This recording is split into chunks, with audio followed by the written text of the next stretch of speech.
Paolo Ramos, sir. Pangalawang try na namin to. Pagod na kami. Rice lang. Basta makatulong. Sige sir, magbabalik na kami. Sir, galaro kami, oh. Sabi mo Sir, magpapa kami ng 36 na kape sa isang bag. Tapos, sa isang t-shirt din isang bag. Ito ba yung plastic? Ayun. Oo, yan. Tapos, sisimulan na namin ngayon. Bubuhat na kami. Sure. Tapos, papak na. Kami lang yung tao dito. Wala, di ka asa.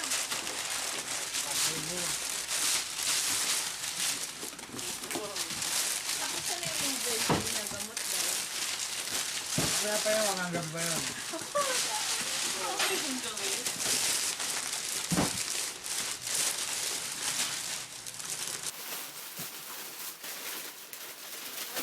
Oh, yan sir. Nagano siya ng mga t-shirt. Ano yung video ka ba, guys? Oo. Si Jadel mga kape. Sir.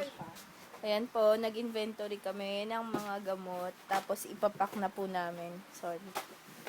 Kapag natin ba? Ayan o. Daming gamot.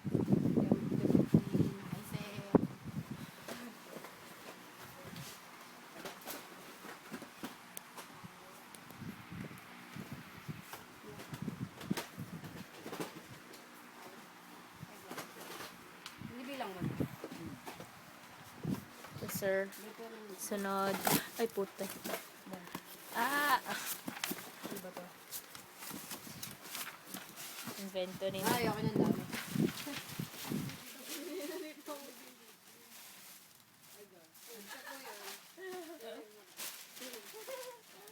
Si Pao po yun. Ay, nako.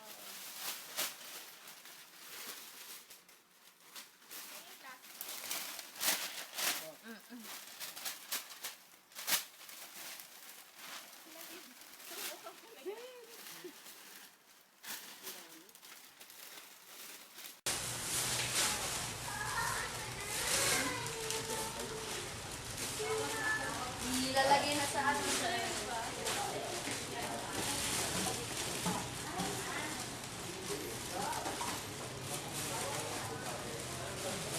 Tayo. Kuya, bye-bye. Thank you po. Thank you po.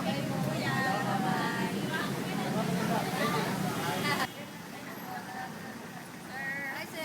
Pauwi na kami. Pauwi na. Grabe, sir. Alas 5 na nakakapagod na.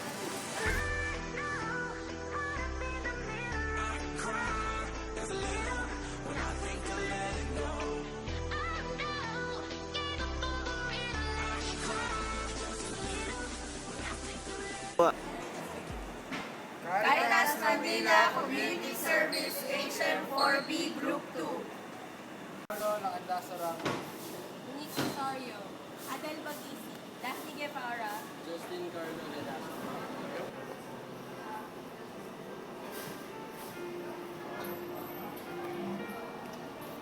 Ano ba ka?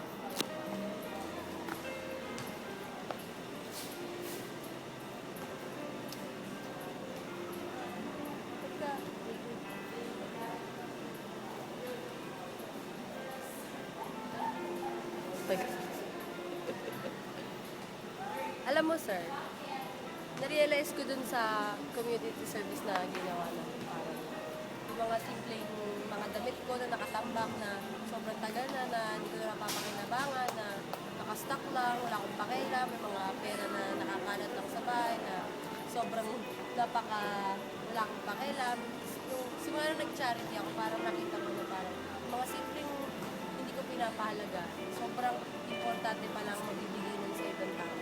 Parang dahil dito sa charity na to, na-realize ko yung halaga ng pagtulong sa kapwa, yung halaga ng kahit piso. Makakatulong yun siguro sa isang araw nila, makakabili siya ng tinapay, pandesal, para maraos niya yung isang araw. Parang dahil dito, naisip ko, Nung Pilipinas tayo na sa ng bagyo pa. Nung aking makita, kung mga nasalanta ng bagyo, dati ng aking puso. Kaya ako ay tumulong ng community service para tumulong sa pag-repack ng relief goods para sa mga nasalanta ng bagyo. Pagkatapos ng community service, na-realize ko na aking naramdaman na masaya pa lang makatulong sa kapwa, lalong-lalo na kapag nakita mo yung nakakita sila. Service, napatunayan ko po ako sa bilang, it's better to give than to receive. Dahil po, napakasarap sa pakaramdam na alam mo nakatulong ka kahit sa simpleng paraan lamang. Masasabi ko po na napakaswerte ko na kahit anumang yung pinagdadaanan ko ngayon, nagpapasalamat pa rin po ako sa Panginoon kasi hindi niya po ako pinapabayaan. Gaya na lang din po sa mga nasalanta ng bagyo, ang masasabi ko po dapat magpasalamat pa rin sila na mga material na bagay lang yung nawala sa kanila at kaya pang mapalitan yun at hindi yung buhay nila. Napakagaan lang po sa pakiramdam na sa mga ginawa namin, mga simpleng bagay na konting effort lang, konting pagod lang yung ibubuhos namin. Marami na kaming taong napasaya. Na, syempre, pag nakuha nila yun, tapos makikita nila na gano'n. At saka, yung ginawa namin yun, taos puso namin ginawa. Hindi na siya dahil required o ano man. Kaya nga po, masasabi ko na hindi lang dapat sa mga oras o panahon ng mga unos, dapat kang tumulong. Dapat lagi. Basta taos sa puso. Sir! Brad, ikaw na. Ako muna.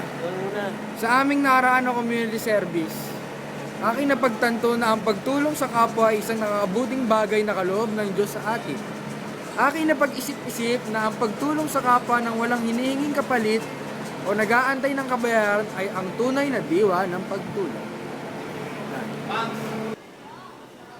Pagkatapos nung bagyo nung nakaraang taon, sa lanta sa may bandang Mindanao, na-realize ko na walang pinipiling panahon, walang pinipiling pagkakataon yung kapag ang kalikasan na yung gusto. Kasi sa mga nangyayari ngayon na madami ng illegal logging, may mga minahanan na nangyayari, kaya siguro kalikasan na yung mismo nagsasabi sa ating mga tao na nasisira na siya, ito na yung time na kailangan na natin siyang pangalagaan. So, naisip ko na sana hindi pa huli ang lahat para maayos natin yung mga ganitong problema. Na sana